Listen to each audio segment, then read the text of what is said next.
Good afternoon and welcome to another EEAP presentation. I am Rick Roman, sitting along with my partner in web presentations. Yes, we are partners in web presentations, Rick. Michael Crowley is my name, sir. Michael Crowley. President of EEAP. We are very excited about today's broadcast.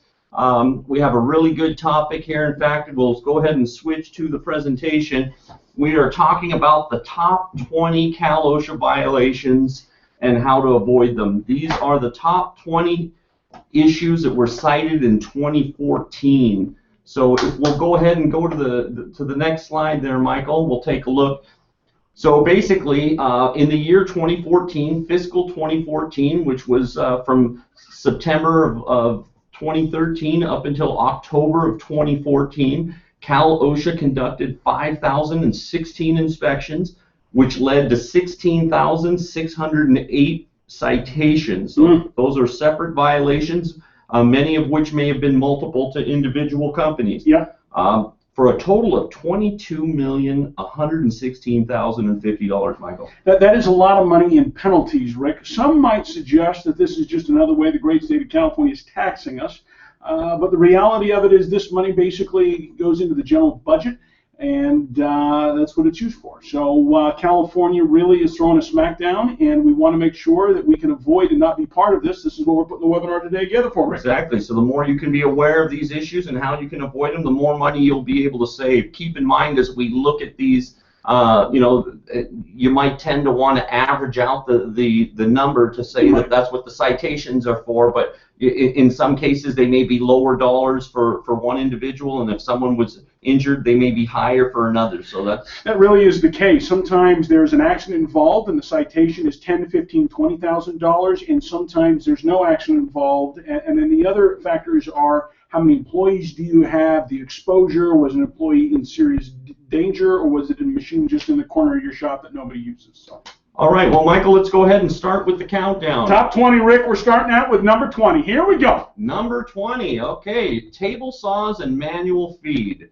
Here, 128 citations were issued for a total of $286,740, Michael. What can you tell us about these table saws? And Rick, these are the numbers for 2014, just to make sure. Correct. Just to make sure, 2014, these are the numbers. Now, table saws are a problem for you. One of the most things that I get told all the time by people out there is anybody that works with a table saw knows that they always should take off the guard. That's what they always tell me. And it's obviously an inside joke, and we laugh about it, but here's your problem. This is a lot of cash that's going to the state of California because we've refused to put or leave on the guards. If you have a table saw, portable or stationary table saw, you must have these guards on it. Number one, it must have an anti-kickback guard. It must have a hood guard and what I call a separator or a splitter. And that is so the wood, as it's hot, doesn't come around the other side and then continue to bind. That would be the three components that you need to have on your table saw at all times. Yes, there are a couple cuts that you need to do that you can't put a table saw on. Those are very small, very minute, and it's not worth worrying about at this point. So I'm just telling you, put the guards back on your table saws, you should be fine. All right, Rick, it looks like we're going to number 19. Number 19, all right, abrasive wheel guarding. This led to 157 citations for a total of $107,750. Well, let me say, these abrasive wheel guardings are a problem for you. This is a very, very, very common citation. A lot of the ones that we see going on in the area are the citations that are based off not adjusting them right. The side guards, you'll see in the picture on the bottom left side, you'll see I'm pointing, or one of these people are pointing to in the picture. I don't think those are our pictures, but they're pointing to the nut on the end of it. These nuts have to have a cap over them. If it's a brush, and if there is no brush on it, like the picture on the bottom left right one, that just has to have a cover over the end of it. You can't have a hard grinder like that without the cover. So those are things you need to remember. And we've done webinars regarding bench grinders and stuff before, haven't we? We have, and and obviously in the adjustments that you need to make on there. All right, Michael. Rick, is it time for 18? Number 18. Number 18. Here we go. Number 18. Washing facilities at construction sites. One of my favorite. Now, let me just tell you, men out there are disgusting in the bathroom, are they, right, Rick? Yes, they are. They can be at times. Well, here in the office, we have a men and a women's bathroom, but it's funny that the women use the men's bathroom, but they ban us men from using the women's bathroom. I never understand what the point is that is. But nonetheless, here we go down to the bathrooms. You may not have a hand washing facility inside of your mobile toilet. To be respectful, you cannot do that. So the bottom left picture, you can see there's a hand washing facility. That is not a urinal. That is actually a hand washing. Some of them do rent them like that. You cannot have that. Some of the other factors are they got to be a separate hand washing facility with soap and paper towels, single-use paper towels. But what I've seen over the last month and a half is really kooky. I have actually seen a client get cited for not having a toilet paper holder. The guy had just toilet paper sitting on a counter, and he didn't have the holder, so they cited him for not having a toilet paper holder. So you really got to have a proper bathroom set up and to be reasonably clean. And when I say reasonably clean, I'm not talking about a bunch of construction guys like my nephew to go through. We're talking about guys and girls who actually want clean bathrooms. That's right. And, you know, you got to have the soap there and the single-use hand towels, and all those things got to be available. Rick? Are we ready for number 17? Number 17. Number 17. Forklift Training, 177 citations for a total of $154,385, Michael. You've got to have your forklift certification. Forklift certified, anybody who is driving a forklift even for a minute. We've had guys that are vice presidents of the company think they can go out there just for a couple seconds, and they've been put into a spot where they tip the forklift, they get in an accident, we get cited. This is a very, very simple practice. If you are a client of EEAP or you're lucky enough to be one of the select few that aren't, we do forklift certification for you, and we can come out and do that. We'll come out for just one guy, so don't wait until you have a huge group. I like that, but don't, because the citations can be very, very substantial depending if there's an accident or not with that. Just get them certified. And they gotta have their certification with them to be able to show that they have that. Yes, yes, yes. All right, here we go. Number 16, Rick. Number 16, machinery and equipment. We had 183 citations regarding machinery and equipment here, $481,000. What are some of the issues that people are getting cited for when it comes to machinery and equipment? That sounds pretty broad. It is a broad statement. You'll notice we're also using in there the bench grinder again. Machinery and equipment not secured is one of the things that they pop us under. You'll see the bottom right side, the machine, the bandsaw, and then the grinder equipment there must be bolted to the floor. Secured in a fashion to prevent displacement is what we like to see. But when it comes to the machinery on the left picture, we're saying that you cannot use your machinery in any other way than it's an attendant. Machinery equipment is about keeping it up to standards, not making variations in it, taking guards off, doing things that you're really going outside the box of what the manufacturer said to do in the first place. I know we get very crafty out there, and we got a lot of guys that are engineeringly brilliant, and they can make a machine probably dance and take it to the prom. But the problem is you cannot make a machine do something it wasn't intended to without increasing your chance of citations and risk of accidents. You just can't do it. And you got to keep them maintained. You got to have guys maintaining the equipment. All right, here we go. We're looking at number 15, Rick. Number 15. Number 15. Emergency eye wash and shower. 199 citations issued in this area for $171,955, Michael. You've got eye wash stations out there in the facilities that are problematic. Bottom right picture, you're looking at that thinking, holy crap, that thing is disgusting. Who would ever have that? I got to tell you, we see that more than you would think at job sites. We found that picture off the internet. That thing is disgusting. Notice this. The caps are missing off the water. It probably isn't rinsed very well, hence the blackness in it. And there's some sort of weird trash can underneath it, it looks like in the clip of the picture, with a little bit of action going down there. What you really need is you need an eye wash station that will run for a solid 15 minutes. The top eye wash stations in the bottles are what a lot of people will have. Those aren't good enough. Those are just to tease you a little bit until you can get to the better one. But the reality is, if you are delaying people from getting to the proper eye wash station, you might run into some trouble there. So we recommend having only eye wash stations that run for 15 minutes. If you have one that's too far away and you think you want to put a little teaser in between, just add a second eye wash station. That's really what I'm saying to you. Don't be stingy in this area, because this is the area where people really have a hard time living a good life without eyeballs. A finger or two, I know a lot of guys that live a good life without a finger or two. But eyes, you kind of need them, don't you, Rick? You pretty much do need them. Now the shower, let me just address the shower real quick. showers are becoming more popular if you have battery charging stations with your forklifts. A lot of guys have them. I know the code is back and forth. I've got some district managers say yes, yes, yes, mandatory, and some aren't really going that way. But remember, if you've got a battery charging station where the batteries are exposed, you need a shower. If you've got a battery station where the forklifts plug in, but the batteries aren't really exposed, but you have a cable come out, you're really in a fine area right there about, is it truly exposure? Is there a gap that if it explodes, it can squirt out? I'm saying to you, you really need to consider putting in some sort of shower if you have major battery charging stations. That's really my opinion at the end of the day. It's the only one that I can guarantee I can protect you from. All right, here we are staring at number 15. Rick, we're going to number 14. Number 14, Forklift Operation. This one led to 209 citations, $561,000. You can see the prices are starting to go up, and the amount of funds that the state is generating off of people that are just not complying with the regulations. Michael, what are some of the issues with forklift operation? Obviously a separate issue than the certification. Separate issue than forklift certification. Listen, it can get real boring out there in the workplace. I know this. I know that you're sitting in these factories going, you know what, we've got this cool machine that can slide around and we can do a little weird things with it. Your problem is you shouldn't. The picture on the bottom right is not as crazy as you'd think it was. Many people have tried to get up on forks, been raised to switch out light bulbs, get things off shelving, they fall into the mast, they get caught in the gears, they fall off and die. Listen, dead people are very hard on a company Christmas party. It just doesn't really have the uppity-up pick-me-up that you'd think it would have. So I'm telling you, you got to keep these guys safe. You got to make sure your semi-trucks, when you back them up to the dock, are chalked and locked up so they don't roll away. You got to make sure that one guy's on the forklift. We're not doing some cockamamie stuff like this guy's doing. Using that forklift in any way that shouldn't be used is just insane. I would not tolerate it for a second. If I've got guys out there in the shop that are spinning tires, doing donuts, I would let them go. You got to make an example of these people. You cannot do that. These forklifts kill people, and this is why the fines are so high.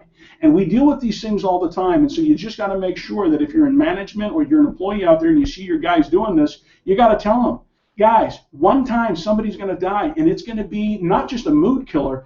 Your family's going to be pissed off. Why did he die? He was goofing around on a forklift. So the forklift, number 14, it's got to be there. Forklift, get it in line, start using it right. And you really got to enforce that with the guys. I mean, even the little stuff like the seat belts. I mean, the Cal Osha comes in your facility and you got a guy driving down the dock and he's not wearing his seat belt. I mean, just something simple like that is enough to get you cited. And obviously, there's the markings, the max load, and all that you have to have marked on there that people can see. All righty, Michael, we're ready for the next. Rick, number 13, here we come.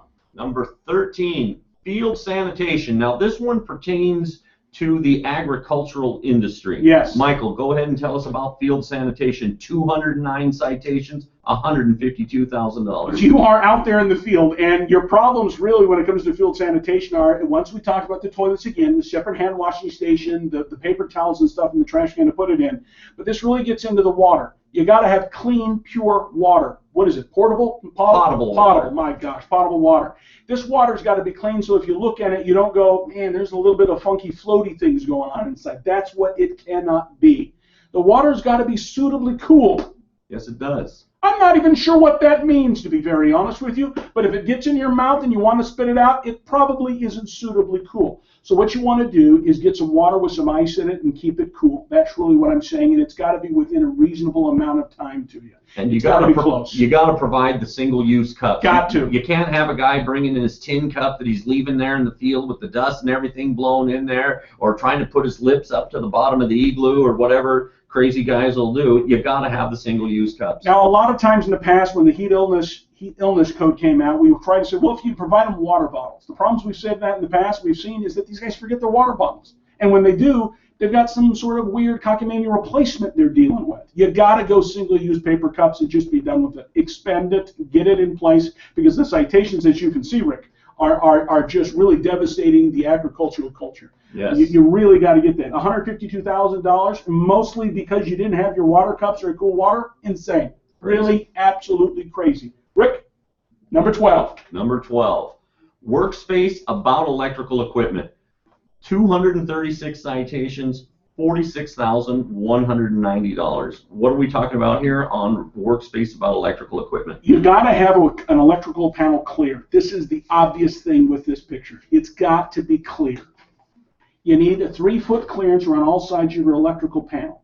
But more specifically with number 12, what people don't realize is when you have an electrical shutoff box right by the machine or in the back of the machine, that machine must be pulled out of it so that you can walk around behind that to access the electrical device. What we see a lot of times is these machines will be pushed right back to the wall, and that thing is blocked where you don't have good access to the electrical shutoff.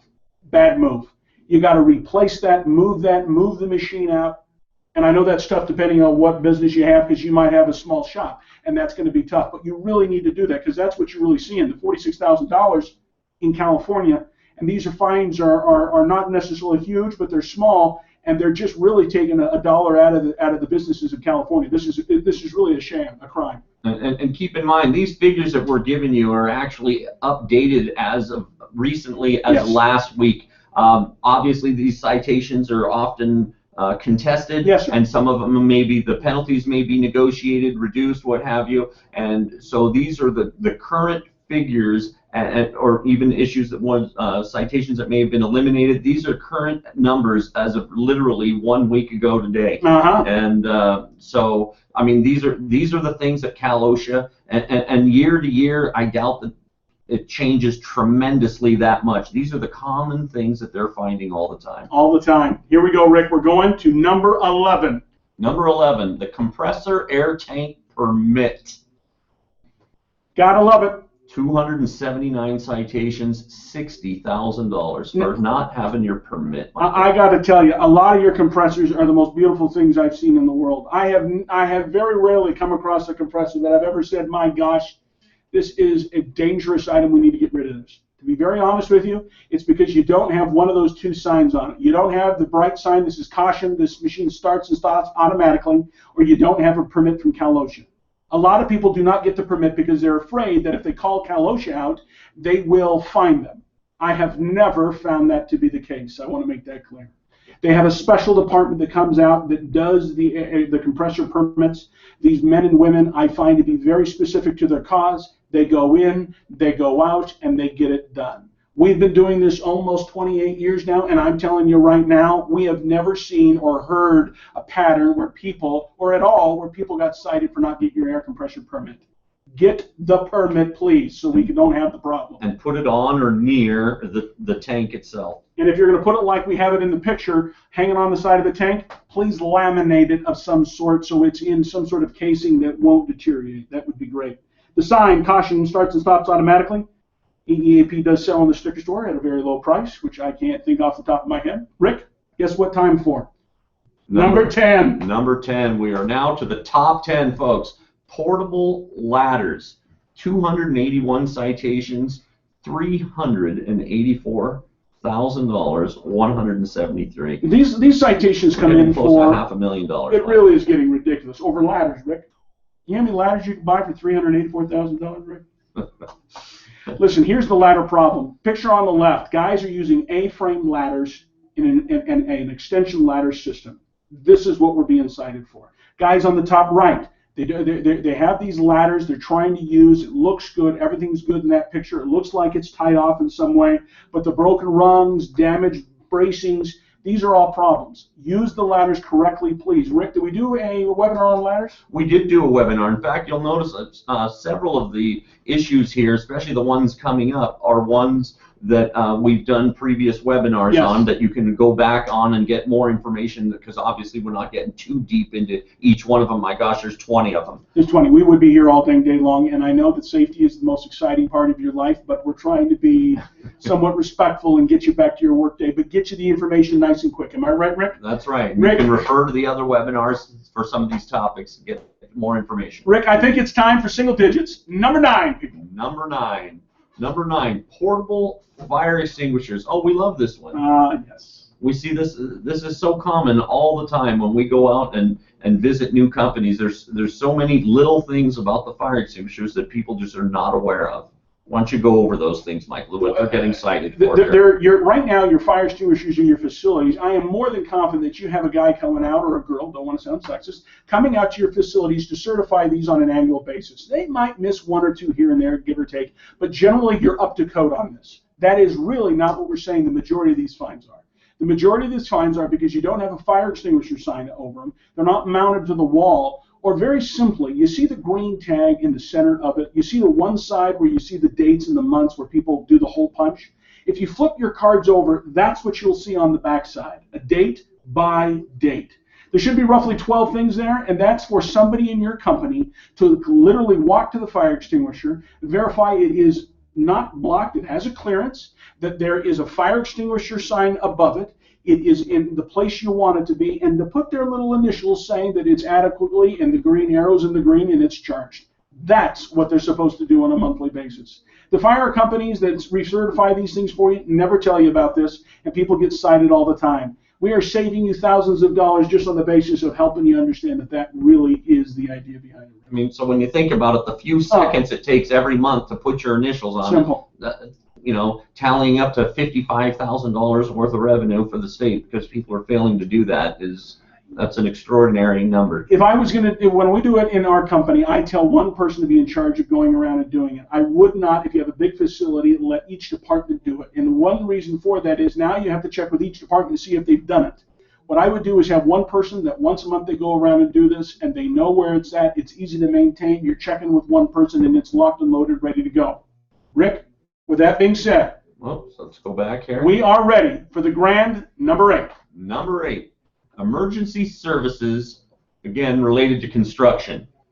348 citations, $74,395. This is really for people not having a first aid kit on their job site and somebody who's first aid trained on their job site. Now, remember what I said. They did not have a first aid kit and they didn't have somebody first aid trained. I did not say CPR.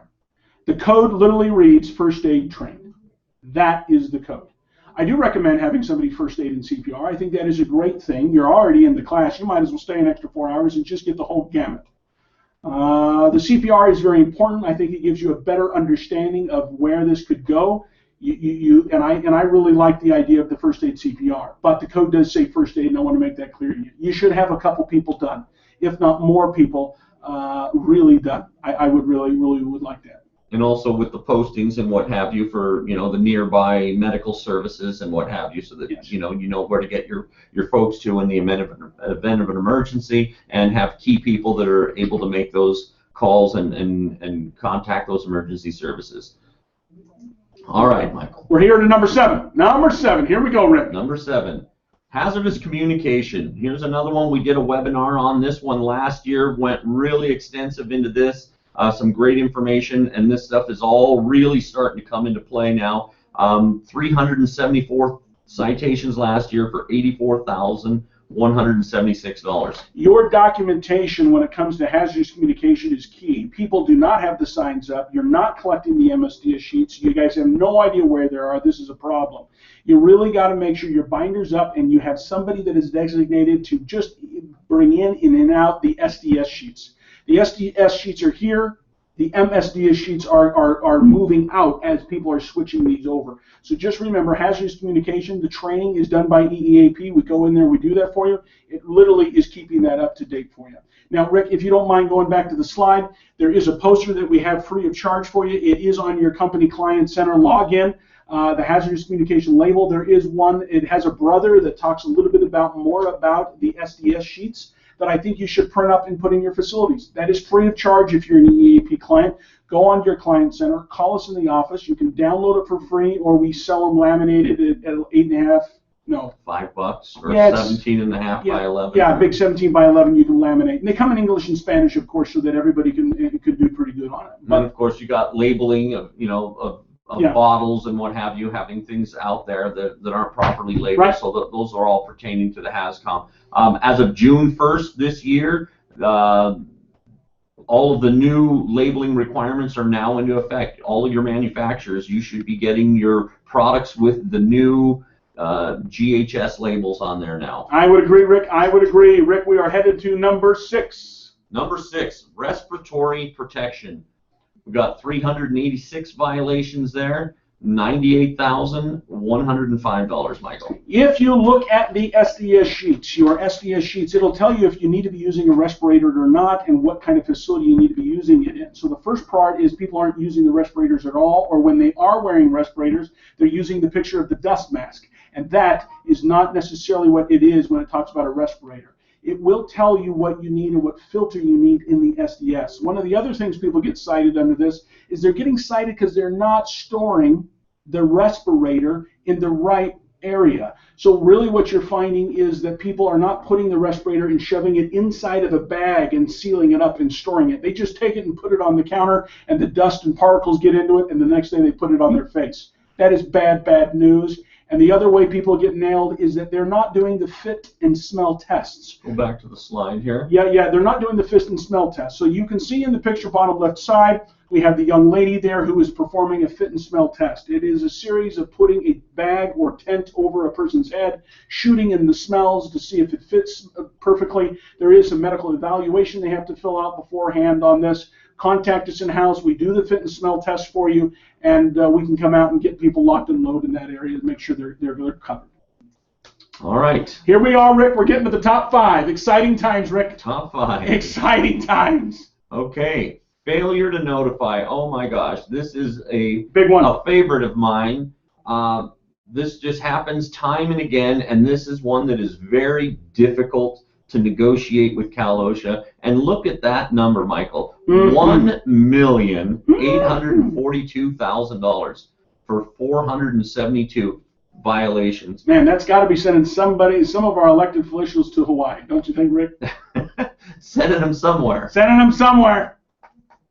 All right, here we go. You got 8 hours. When you have a serious accident, and we've done webinars in the past regarding what that is, but when you have a serious accident, a Cal OSHA serious action, not a workers' comp definition, but a Cal OSHA definition. When you have a serious action, you have 8 hours from the knowledge of the accident to do this. A lot of employers will claim they didn't have knowledge or try to play that game on the backside. The judges are not having it. The district managers certainly aren't, but the judges, which are important to the cause, are not having it. You got 8 hours. And so when you have this problem, you need to call us, stabilize the employee, get their medical things done, but call us. Call us within a few hours and have a conversation. We have an emergency 24-hour hotline. You call, you leave a message, we call you right back, and we can help you with your problems and give you a little bit of a consultation to see if you need to do it, do you not need to do it, and to make sure it fits. We need you to call within the 8 hours. Make sure everybody knows. Excuse me, that's what I have, Rick. Yes, and if you're a smaller company where maybe you're going out of town or something, you've got to make sure that your folks have somebody that they can contact, because you were gone skiing for the weekend is not going to fly. That's correct. That is correct. All right, here we go. We're going to number 4, Rick. Number 4. Ba-bam. Number 4 is lockout blockout. We got 570 citations here for a whopping $2 million. My gosh, $2 million for lockout tagout. A lot of these actions take place because an employee doesn't lock and tag out the device. I got a lot of clients that we do lockout tagout training for, and we get them up to code so fast it's incredible. But one of the things that are very difficult for clients to do that you got to look down in the bottom center of the page. There's a sheet there that's a white form. It's the top part. It says lockout tagout procedures and authorization person form. This form is in your documentation. This form is right there for you. You're just going to put the employees' names who know what the lockout tagout procedures for the machine, and then underneath that, which is not there on the picture, will be the exact steps. There doesn't have to be 20. There could be 2 or 3 steps. Turn off the machine, lock out the breaker, and verify it's disconnected. That could be really the steps to the machine, but that form has to be filled out for every machine, and the employees' names have to be on it. So if their name is on that machine, on that form, they have not been properly locked and tagged out trained. They might have had an overview of locked out tagged out training, but if they don't have that form, they are not locked out tagged out trained, and the citations pour into us, and it's a problem for you. And you can see at $2 million, you got a lot of people that are clearly not quite grasping getting this fully followed through on. My gosh, somebody's getting a nice car to drive back and forth to work with the government there. My gosh, here we go. We're looking at number 3, top 3, Rick. Number 3, code of safe practice. This is one that's mostly nailed in the construction industry, and now we're over 1,000. You'll notice some of these, the dollar amounts are not what this went by. This is the most frequently cited issues. So Yes. we're going by the number of how often they are cited. So we had over 1,000 citations here for $383,000 for not having the code of safe practice. If you don't know how an injury illness prevention works with all the aspects in the program, really what you're finding is that this code of safe practice can be the icing on the cake. I am proud to say that for the last year and a half, I have been redoing the code of safe practice structure at EEAP to make sure this is just the most beautiful thing in the world. And in 2016, we will be rolling out our new codes of safe practices for our clients, and this is just going to be absolutely gorgeous. We are restructuring it the way it is. We are really redoing the paragraphs and everything to make them simple for your people to read and to train on. And all of the lessons that we have are going to be connecting one-on-one in a perfect, more so than they have before, systematic way to make sure these code of safe practices are the best thing in the world. So if you are a client of EEAP, you better hold on to your hat. The code of safe practice in 2016 is going to be the most beautiful thing your safety manual has ever seen in your life. And the great thing about being a client of ours is this comes to you at no extra charge. We're really trying to make sure we're on the forefront of this so that everybody can see it. Your customers who are dealing with you, if you're a contractor, the people that you're going with and you're trying to, everybody can see that your stuff is top-notch and you're doing your job. So I'm excited about that. We'll probably have another webinar on that later. We definitely, I mean, these things are going to be specific to every aspect of your operation. Not that they're not right now. I want to make sure. They're good. But this is going to be really fantastic the way it is. And so it's really going to allow you to, as your operation changes, to be able to tweak and maneuver that to just have every angle covered with that. Yes. All right, here we go. Number 3, we're going down to number 2, Big Rick. Number 2. Number 2, heat illness. We talk about this one. We just had a webinar here. New regulations went into effect regarding this here in May. Yep. And so 1,642 citations for $935,828. This is a huge topic here in California. People dying from heat illness. I've made programs for you. I've done webinars on this. I've made posters for you. I've got training on this. There should be no excuse why you're getting popped on this. I have provided this all to you at no extra charge above our normal service fees. The heat illness is a big, big deal. Don't think that we're just going in the winter months here in California so you don't have to think about it. It might not be something that might be a hot topic to others, but to us, it still is huge. Listen, you've got to make sure your guys are heat illness trained. Yes. That they have water on the job sites and they have adequate shade. Please refer to the webinar we did on heat illness back in April or whatever it was. Beginning of May. Thank you, Rick. Beginning of May, and you will find a host of information. It is our most popular webinar we've done by far. You really got to have it. Good information for you. Top 2. Yes, definitely got to get on top of that one there. Rick, are we ready for the very last, the best? Last, number 1, Rick. Number 1, I wish we had a drum roll. It is the IIPP. We did this last month, as a matter of fact. Our webinar topic was the IIPP. 1,783 citations, $1.2 million.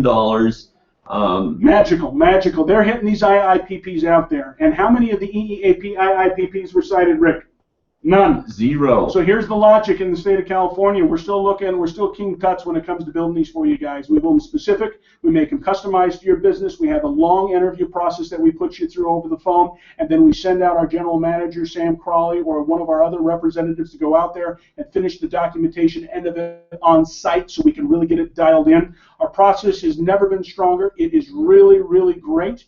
And I am just proud of what we've done for the IIPP. You must have your injury illness prevention plan. Now, notice the documentation and these other things. You really got to get these locked in and put into place. Rick, let me just use the slide here for a couple seconds. Sure, and move go on ahead. to the next. Switch over to the slide portion. Number 1 is that. If you have any questions for us, you can give us a call if you are one of the select few that have been invited to this that are not a client. Won't spend a lot of time, but feel free to call us. Let me go to the next one. The clients that are with us today have access to the greatest safety app in the world. This app is on Google Play, also the App Store, and it is no charge to our clients today. The documentation, people are being cited on job sites for not having it, not getting it up to date, not having the up to date. You printed up the manual, but you haven't printed up the newest version that we put into your system. This app is going to change that for you. Download the app free today. Put in your username and password. If you don't know it, call the office. If you don't like your username and password, call the office. We'll change it for you. I've got people standing by to take care of you on any issue you want, especially this mobile app. It really is the thing that is going to change the corner for getting people to get trained out in the field, collecting their signatures on the app, and having all the documentation at their fingertips. We've got updates coming to the app next year that we really think that you're going to love. But as for now, this thing is really what you want to get your people to be utilizing, Rick. I mean, the documentation aspect of it alone, if you go back and you look at the top issues there, 6 of the top 7, yes. The number 5 was obviously failure to report. 6 of the top 7 were issues that programs are specifically written for. So those citations are varying from obviously implementing, but also or not having those programs. And these programs, you got to be able to produce them to Cal OSHA when they come in. You have them right there on the app. We're writing all of these for you, make you look beautiful. There's no reason you guys should be getting these citations on this type of issue. And Rick, I just did something that I always hate when safety professionals did, and I did do it. And I now see a couple comments coming through the chat session, and I just want to apologize. I gave an acronym, Rick, like we all think everybody knows what that acronym means. And we do this as safety professionals all the time. And I always look at them and go, stop it. So let me just apologize for that. IIPP? Thank you. That was way too many I's. IIPP stands for Injury Illness Prevention Plan. That's what it stands for those out there that didn't know.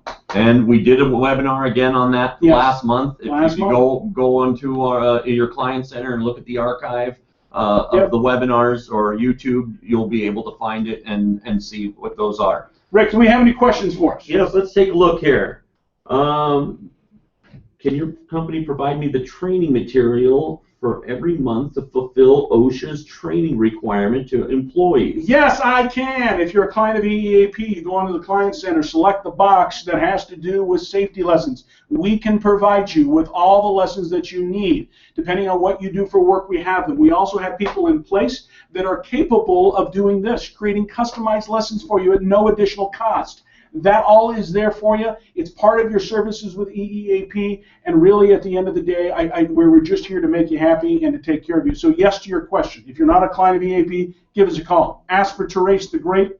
She's a wonderful woman. She can take care of you. Love to have you. Okay, not really a question here, but somebody had asked that we display slide number 12 again here. Well, here we are. And so you might comment on it while I look for some other He's looking for the questions. Here. Let me just say, slide number 12, you know, the standard code is 2340.16. If you look that up on the Cal OSHA or Google search that, you'll be able to see that. 236 citations, 46,000. It's a big, ugly one. Very, very big and ugly. I can't imagine we're going to have a terrible amount of questions here, Rick. We do have, it's pretty much straightforward. What else you got? Okay, let's get back here. Someone was asking about if they don't report the hospital or the fire, if they could get in trouble for that. If they don't report to the hospital or fire department? No, nobody. The fire department and the hospital do not have regulations that you have to report to them. It's really Cal OSHA, and workers' comp wants you to. That's it. Have to Cal OSHA, workers' comp wants you to. But I'm not a workers' comp guy, so you got to really ask your workers' comp agent what you should do and deal with them.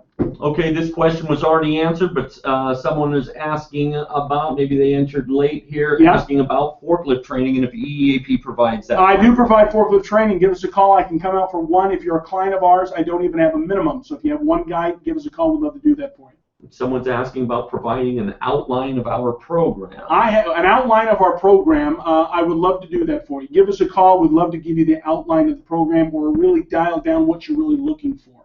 My outline of my program is to be up to compliance with Cal OSHA code. Now, what do you do for work? What kind of program do you need? So there really isn't a set outline in the sense besides get you to code. So give us a call, ask for Rick, and we'll have that conversation and give you an outline.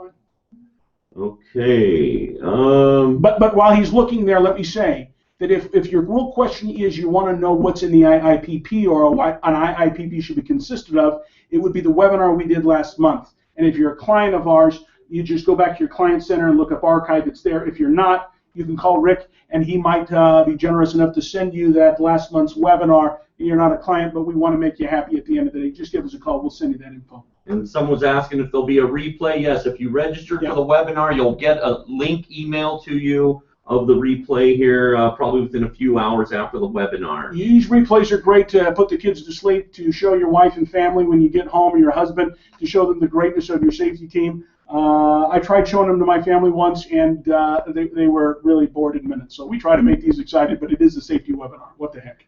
All right. We had a few comments in here, but does not look like we have any other questions, Michael. That looks like we've gone through pretty much all of it. All right, so while we give you a few minutes, I am about 30 seconds behind. When I talk, it records and does that. Rick is going to be looking at the questions. Let me just say this.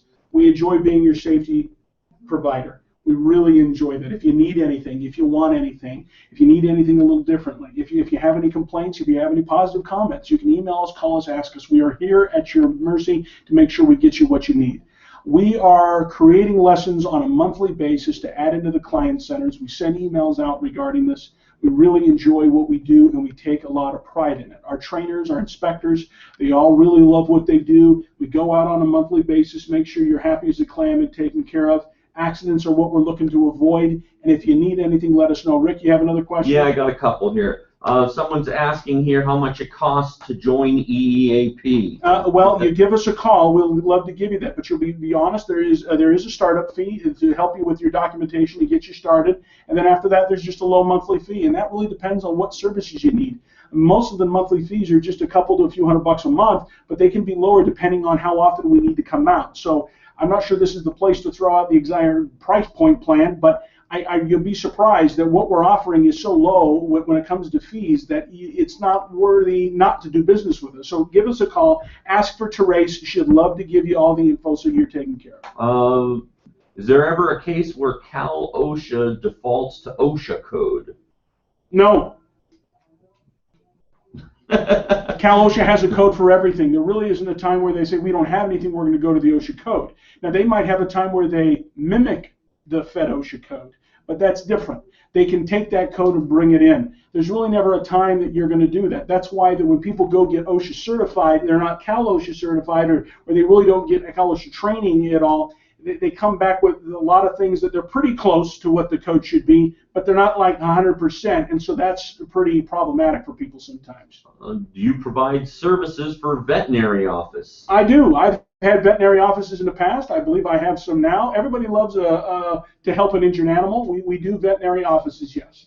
And then it says here, as part of having our outside as part of having you as our outside safety company, do you help in abating citations? Yes, we do help in abating citations. What we do is we come out to your facility and we give you thousands of ideas about how to abate this properly.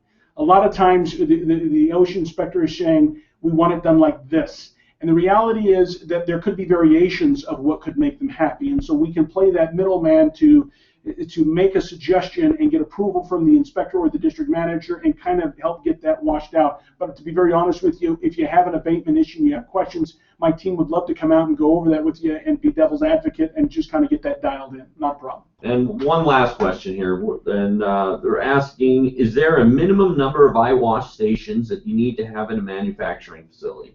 A minimum number is not the way you should look at it. A time frame.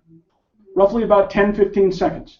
If you can't get to an eye wash station within 10 seconds of where the hazard is, you got a problem. Now, you're going to stand in your facility and you're going to look around and you're saying, all right, this is where I'm dealing with the chemicals. There's an eye wash station within 10 seconds. And then you're going to walk fast, slow. You're going to walk over to the eye wash station counting to 10, and hopefully you're within 10 seconds. Let me just help you understand. That's not the standard. My recommendation is that you really get disoriented.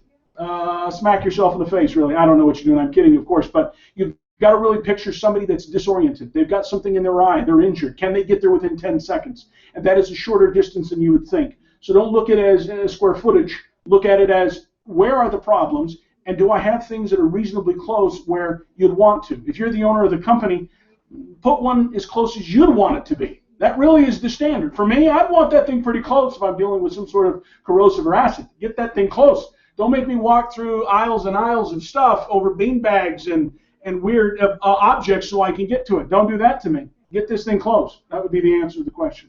All right, Michael, we're going to go ahead and call this a wrap. And, all right. If we sign off and thank you all for joining us again. Michael, any final comments? No, we just love having you as clients. We're grateful for everything that we can do for you, that you allow us to do for you. We are truly grateful for that. If you have any questions, comments, or concerns, give us a call in the office. Anybody that answers the phone will direct you right to the people that you need. If you have lessons that you want us to write for you that are customized or topics you don't see we do that as free as charge, and we'll translate them for you too.